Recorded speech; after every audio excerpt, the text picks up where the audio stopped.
everyone. Since I've been uh, I've been not active for cooking for almost 1 year because I'm busy in other thing.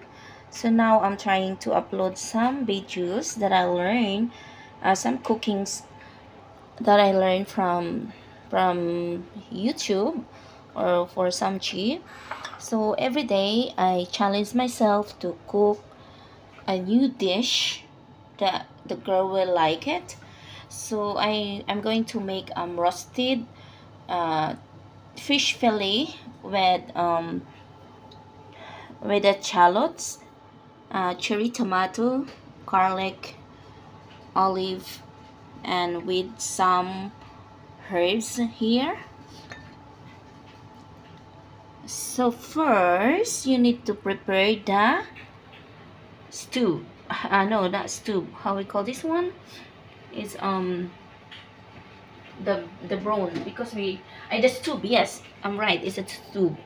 This one you can use for baking or stewing or something, and you can put on the oven. So first you need to clean the fish like that.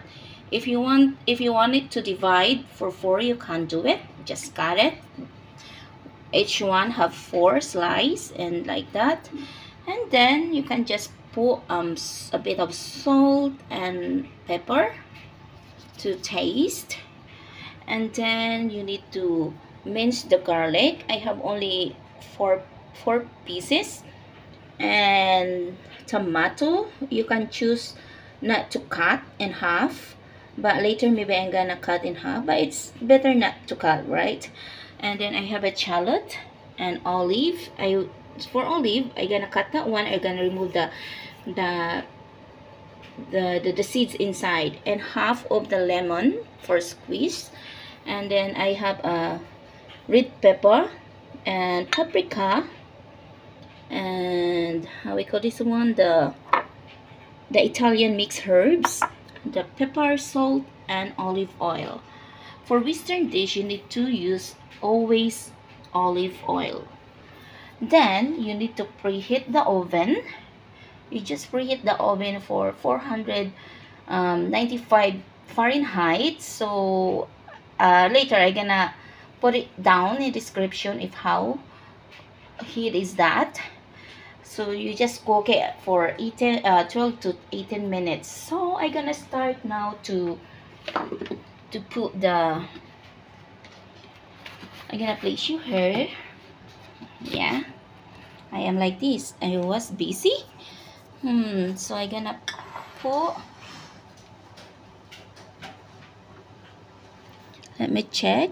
Yeah, only don't mind the don't mind the messy, guys. Okay, it's normal. I'm in the kitchen, so I'm gonna focus to the food. So now I have my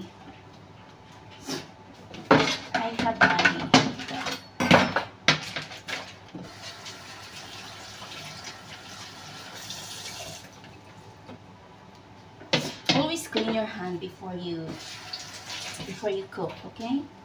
So now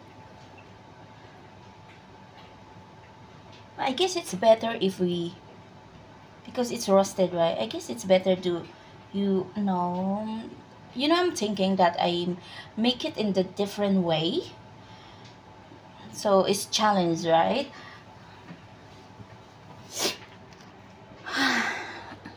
Pero ang gagawin ko, isusot ko muna ito. Ay, para yung taste niya is different, right? Kasi pag ilagay mo na siya ito directly, parang wala siyang lasa or what. Pero meron siguro kasi lahat naman ng herbs ihahalo mo doon, i-mix ganun. So I'm trying the different way if how to do it. So just keep watching, guys. So ito na, magsusot ako ng shallots at saka garlic at saka yung tomato. So lalagyan ko siya ng olive oil. Hintayin hanggang mainit siya. Yan.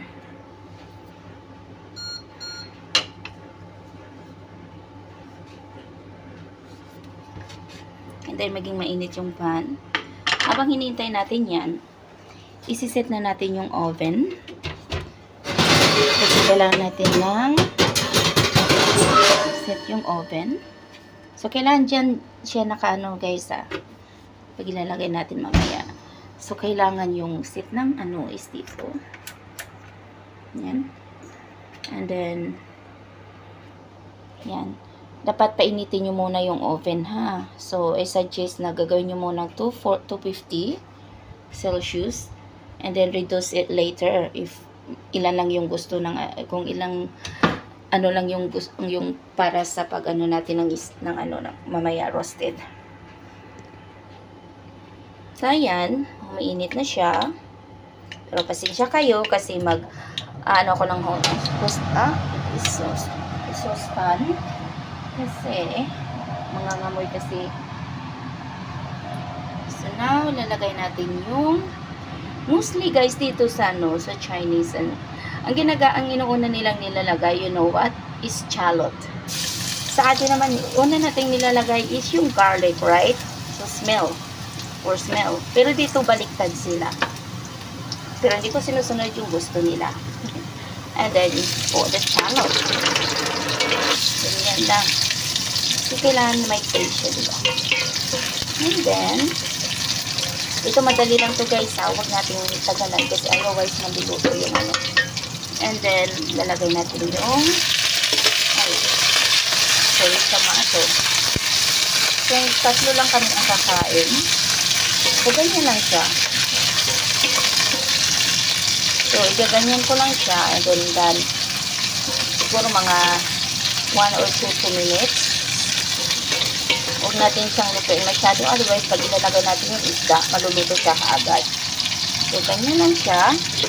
And then, patayin mo na yung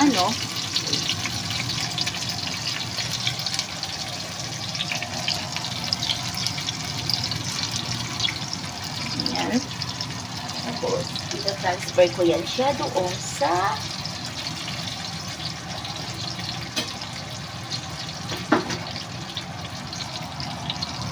transfer ko siya. Kasi ganyan lang man siya eh. Huwag nating careful guys. Lagi ako pinapagalitan kasi hindi ako gumagamit ng gloves. Pag wala kayong gloves, makabili kayo nito guys. Ito. Rubber to siya. Lagay nyo lang left. Kasi itong stove kasi, ang ilalagay na natin to sa sa oven. Ipapasok natin to sa oven. So, nilipat na natin siya. Andito ako ulit sa kusina. Sa hugasan. Oops, makikita ba? Sorry. So, ganyan siya. So, ganyan na yung mangyayari. Sobrang laki ata ng at maliit yung konti yung tomato or something ko. Pero it's okay. And then, lagyan natin siya ng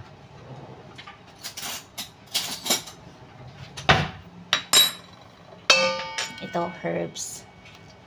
Italian herbs. Kailangan mo lang siyang i-sprinkle dyan. Sprinkle.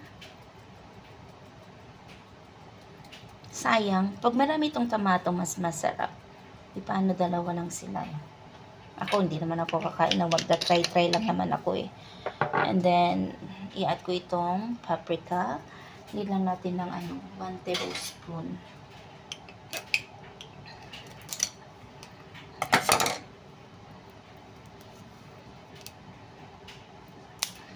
Hindi ko pala nabuksan.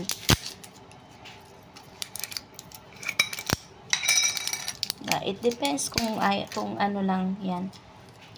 Wala nang sukat-sukat yan. Nasa inyo na yan kung paano nyo paprika. Alam nyo ba masarap ang paprika pag nung gumamarinate kayo. Yan. And then, halo-halo lang ninyo ganyan. Sayang, konti lang yung ko. And then, itong, nakikita ba guys? Parang hindi nyo nakikita. Mas nakikita niyo yung kung anong ginagawa ko. Mahirap kasi yung ano, wala kang i-ano ko lang kaya, iurong ko na lang siya doon, usok ko doon. Yan, nakikita na ba? Kasi parang na-focus kayo sa ano ko eh. Yan. Yan siya sa kalat. Dito naman, itong olive, tatanggalin nyo yung ano niya, yung seeds. Kasi yung seeds kasi yun ang nagpapaano. Siya, hindi ko kasi siya nagawa. So, lagay nyo lang siya dito. So, be careful sa knife, guys. Yung knife namin is sobrang ano. Yan, tatanggalin lang siya. Bagong ano ko to sa kanila. Mag-ano naman yung mga bata mamaya. Sabihin, oh, bagong dish naman yan. Hindi na nila alam. Kasi since matagal na ako sa kanila, at yung panganay is, mag-story muna tayo ha. Magkakalis na kasi siya this ano. Oh, tingnan nyo sa kakamarites ko. Magkakalis na kasi siya this ano, September. So, doon siya sa London mag-aaral. So, maiiwan dito is yung isa, yung bunso. Kasi year 12 pa lang siya. So, may ano pa siya, may isang taon pa. So, matatapos na yung contract ko next year. So, nag-usap kami ni Amo kung pwede na ba akong umuwi. Eh, nakiusap siya sa akin na since hindi pa daw tapos yung bunso, pwede bang i-extend ko daw. Kaso, nagtanong ako sa ano, kung mag-extend ka lang is only 6 months daw. So, baka yung ano namin is, baka mag-ano na naman kami ng kontrata ko. Isang kontrata. So, okay din sa akin. Favor din yun sa akin kasi nga, yung anak ko is nasa college pa. So, tama-tama lang na ano. Kasi next year matatapos na din yung anak kong ano. Hindi. Oo, matatapos na rin siya. So, tama-tama lang yun. Kasi dalawa yung anak ko. Isang civil engineering at isang nursing. So, kailangan talaga ng pera ni Marcela, diba? So, ang gagawin ko ngayon sa ano, sa fish. Since na ano, ikakat ko na lang siya.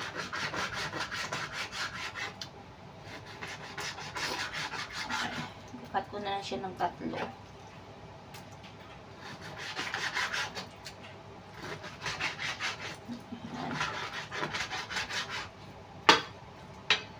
Tapos, lalagyan ko siya ng, kasi sabi daw, lagyan pa din ng paprika. So, lagyan natin, di ba? I guess for taste. Yan lang siya balibaliktad. Parang namali. Una ata yung salt. And then, lagyan natin ng black pepper.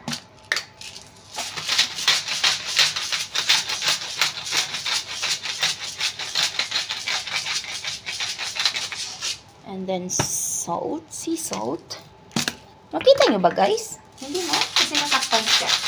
It's okay. Tingnan nyo na lang ang outcome. So, ganyan lang yan siya. Dapat malinis kamay nyo, ha? So, ganyan lang yan siya. So, ngayon,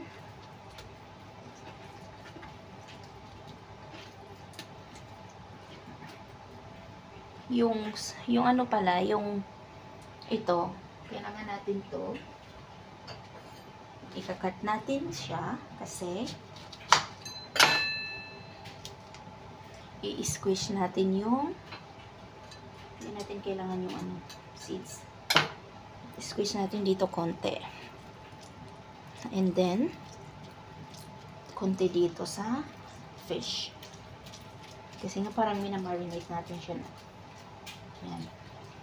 It's better na ano, may taste siyang lemon. Kasi yung mga alaga ko mahilig sa sour. Kaya hindi. Lagyan ko ulit ng asin kasi pakiramdam ko walang lasa. So, ganyan lang siya. So, since na ano natin to, nilagyan natin ng ano. So, ilalagay lang natin dyan sa taas. So, ganyan ko siya, guys. Ganyan.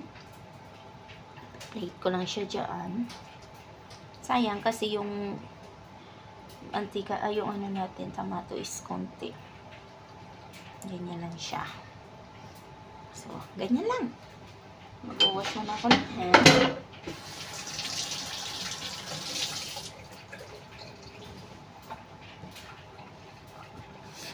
So, ganito na siya guys. Yan. Yan. Yung chili, ilalagay mo lang dyan sa taas mamaya. Bago mo ilagay doon sa sa oven. So, ganyan yung mukha niya. Oh, tapos i-roast mo yan dyan for only 18 minutes to 20 sa oven. So, ganyan lang siya kasimple, diba? Thanks!